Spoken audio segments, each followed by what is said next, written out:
What is the biggest selling type of motorcycle in the UK? I bet you think it's them superbikes, don't you? Or even the classic cruiser. Possibly the great big fancy retros.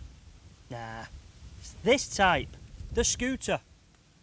Scooters come in all shapes and sizes, from the little tidgy 50cc ones right the way through to the big fancy 400cc Bergman. Well, this particular one that I'm sat on is called a Cobra Cross, and it's by a company called Kymco. Yes, Kymco. Never heard of them, have you? Well, you will be hearing of them because they're a massive company, and Kymco is an acronym. It actually stands for the Guangyang Motor Company, and that's the only time I'm going to say that. But they've been around some time now. They were founded back in 1963, all the way over there in Taiwan. And the company's owned, well, 75% of the company is owned by 5 families collectively. And interestingly, the other 25% is owned by Honda. And yet again, another history lesson of Paul. I bet he was a right swat when he was at school. Anyway, this little baby here is only one of 12 different models available from Kymco here in the UK. And they range from this little one, 50cc, right up to the 125 size machines. Now, this particular one is one of 2 models very similar. This is the Cobra Cross, and there is in fact a Cobra Racer.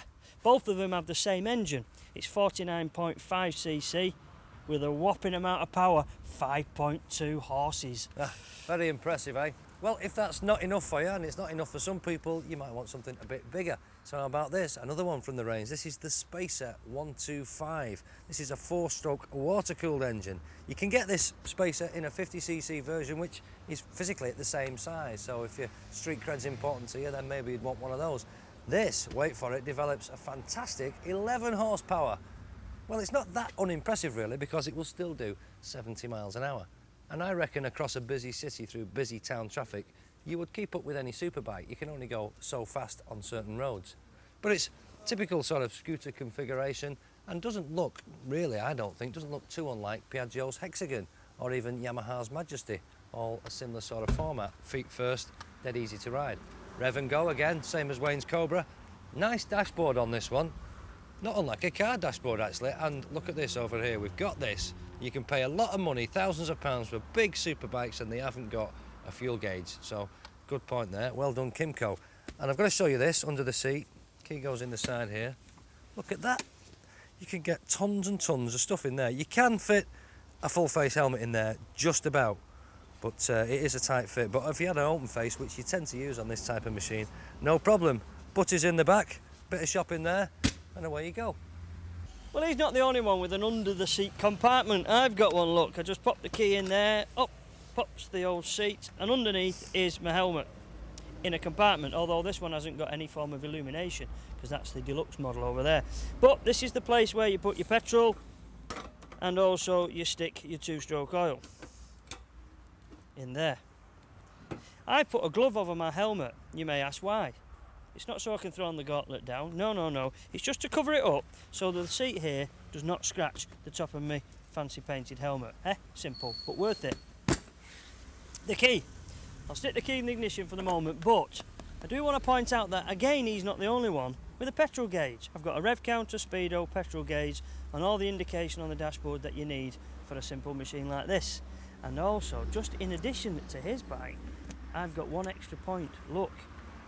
My own little glove box here where Paul could put his cosmetics and all his makeup, because he does wear a lot of makeup, you know.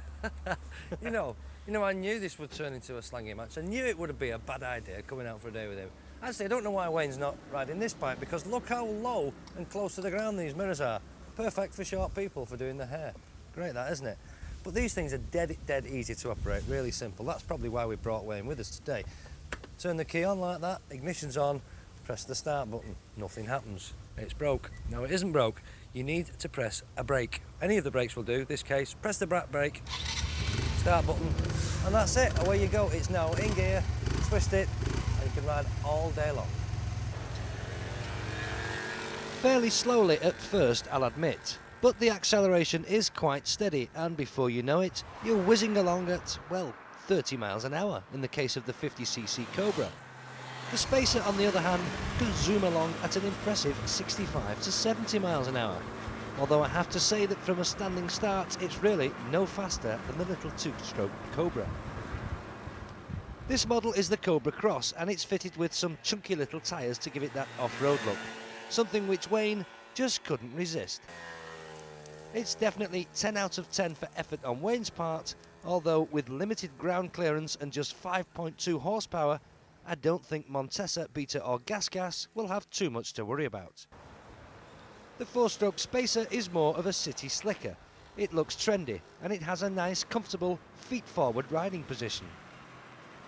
It's ideal for the office worker who doesn't like the idea of getting his nice, shiny brogues covered in road dirt. Not to mention getting stressed out when the office junior has claimed the last space on the company car park.